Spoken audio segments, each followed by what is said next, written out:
Et la famille, comment ça va aujourd'hui? En tout cas, moi, ça bicrave, ça tire, ça flingue. Dieu fait grâce et forme. Alors aujourd'hui, on parlera d'un sujet très sensible que nous, les chrétiens, on rencontre dans notre relation avec le vieux monde. Allez, on y va. Mon frère, ma soeur, tu te caches pourquoi? Non, mais tu te caches pourquoi? Mon frère, ma soeur, tu te caches pourquoi? La Bible dit que quand on s'est donné à Jésus, c'est notre esprit qui a été sauvé. Mais ce qui est de notre âme, là, c'est à nous de la sauver, de la renouveler, de la blanchir à l'aide de la parole de Dieu. Et c'est écrit en 1 Pierre 2:2, désirez comme des enfants nouveau-nés le lait spirituel et pur, afin que par lui vous croissiez pour le salut, pour le salut. Aïe. Mais quel salut encore? On voit bien ici que le salut de l'âme est différent. C'est pourquoi on nous demande de croître et de grandir. J'ai pourtant pas eu besoin de croître pour sauver mon esprit quand je confessais le Seigneur Jésus. Donc je reviens à mon mouton.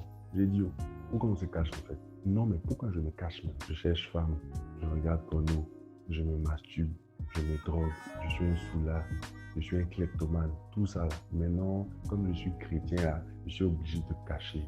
Aïe. Dieu lui-même il sait qu'on était des gâteurs. C'est lui-même qui dit en 1 Pierre 2:9 qu'il nous a appelés des ténèbres à son admirable lumière.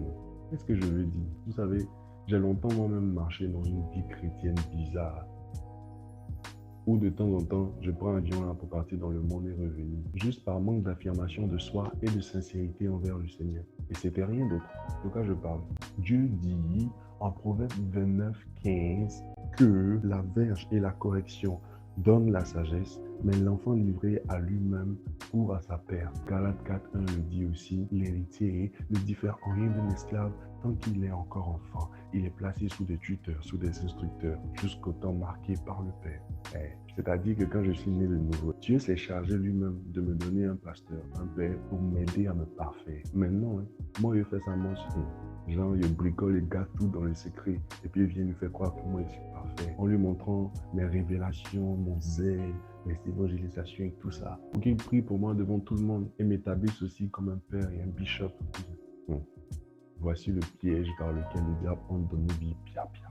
Le pasteur que Dieu m'a donné là, ce n'est pas pour que je vienne le séduire ou bien le blaguer en lui faisant croire tout ce que je ne suis pas. Bien au contraire, Dieu me l'a donné pour que j'ai un appui et une aide dans mes faiblesses. En réalité là, c'est à lui que je suis censé présenter toutes mes difficultés dans la chair. Je ne sais pas de quoi je parle. Les choses qui vont m'empêcher d'aller au ciel. Là. Voilà, c'est ça. Pour qu'il m'aide à me parfaire par la prière et la parole. Mais on ne peut plus parfaire celui qui dit qu'il est déjà parfait. Et puis, naturellement, même là, le Père, c'est qui? N'est-ce pas celui à qui on va se confier quand on a des projets ou difficultés à faire ceci ou cela? Maintenant aussi que nous sommes nés de nouveau là, Dieu nous donne aussi quelqu'un qui va nous assister dans notre nouvelle vie. Même l'apôtre Pâtre en a eu besoin. Donc, personne ne peut faire genre ou bien s'expliquer. En plus, là, il y a des choses que le Père naturel ne pourra jamais régler. À moins qu'il soit lui-même aussi un homme spirituel. Petite parenthèse, en Afrique ici, là, et tu as raconté certaines vilaines choses à ton papa.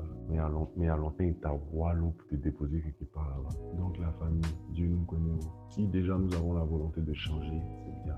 Mais mieux, c'est d'avoir quelqu'un selon le cœur de Dieu à qui se confier quand c'est difficile. Et puis aussi, quand on veut changer, il est important que nous fassions attention à nos compagnons. Parce que là, si je veux parfaire ma sanctification, je me dois de marcher aussi avec des gens qui sont dans le même mood. Vous voyez là, les gens ne pensent pas au salut de leur âme, à leur n'a qu'à se dire la vérité. Marc 9:43. Si ta main est une occasion de chute, mon frère, coupe-la. De même aussi, si une relation est une occasion de chute, mon frère, coupe-la. Alors c'est tout ce que je voulais partager aujourd'hui. Je parle beaucoup, oui, mais j'espère que ça a été bénéfique à quelqu'un. Alors que Dieu vous bénisse. N'oubliez pas de vous abonner si ce n'est pas encore fait. Et à très bientôt.